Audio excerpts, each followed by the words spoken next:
Hey, Matt Josephs here, sportsmemo.com, giving you first five play for the Friday slate in Major League Baseball. And I don't like asking the Arizona Diamondbacks to do a lot for me, considering they are one of the worst teams in Major League Baseball. But I think there's some value today on the half run in the first five innings.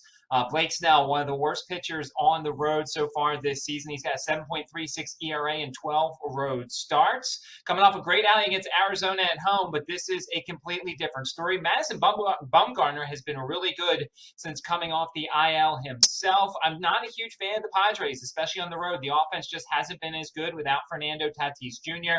Arizona's been showing a little bit of life, especially at home. So we're going to take the Arizona Diamondbacks plus a half in the first five innings in their game this evening against the San Diego Padres. Check out my page, sportsmemo.com. Got a five-star play on my favorite college football win total of the season. You can get it now for $15.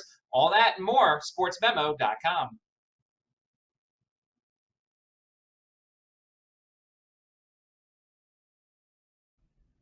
Hey everybody, Tony Mejia here for WagerTalk with a first five selection as the Blue Jays look to bounce back from a 6-3 loss in Anaheim in which Shohei Ohtani got the better of Vladimir Guerrero Jr. and Jose Berrios struggled for the first time in a Toronto uniform. Despite the setback, the Jays still won the series and have picked up victories in 12 of the last 16 games.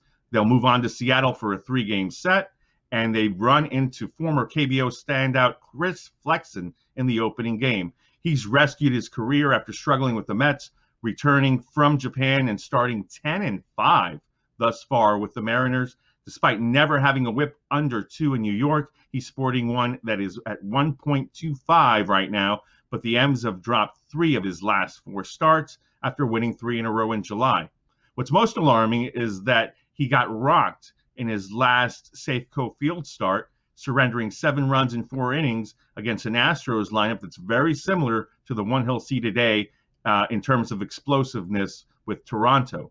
Current Jays are batting .383 with an OPS of over 1,000 against them since he fell 9-3 in the only matchup he's seen against them back in late July, lasting 5 innings. In his defense, the bullpen did the bulk of the damage, but he was down 3-0 when he exited, and he'll be matched up with Robbie Ray again, same matchup, and Ray blanked them through 5 innings, and that's the other end of this equation.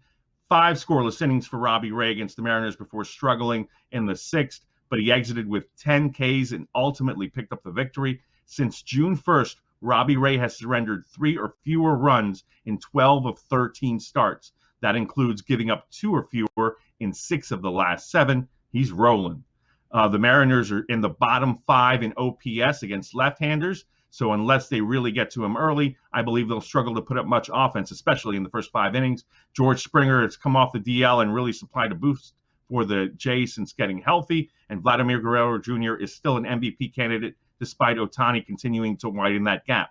Toronto and Seattle are both looking to chase down the Red Sox and A's for a wild card spot, so this is a crucial series. Even though the Mariners won 2 of 3 when these teams met in Buffalo, I think the Blue Jays are the better team and in better form at this point, and I love Ray over Flaxen as a pitching matchup, especially in this first 5. Odds makers agree, installing Toronto as the favorite for both this first 5 and also minus 170, depending on the shop, for the full game. That's one reason to hop on the first 5 innings at a bargain rate, laying a half a run, and despite rolling with the visitors coming off a loss, I think this is a great spot to back Toronto, ride the Blue Jays laying the half a run. For WagerTalk, I'm Tony Mejia.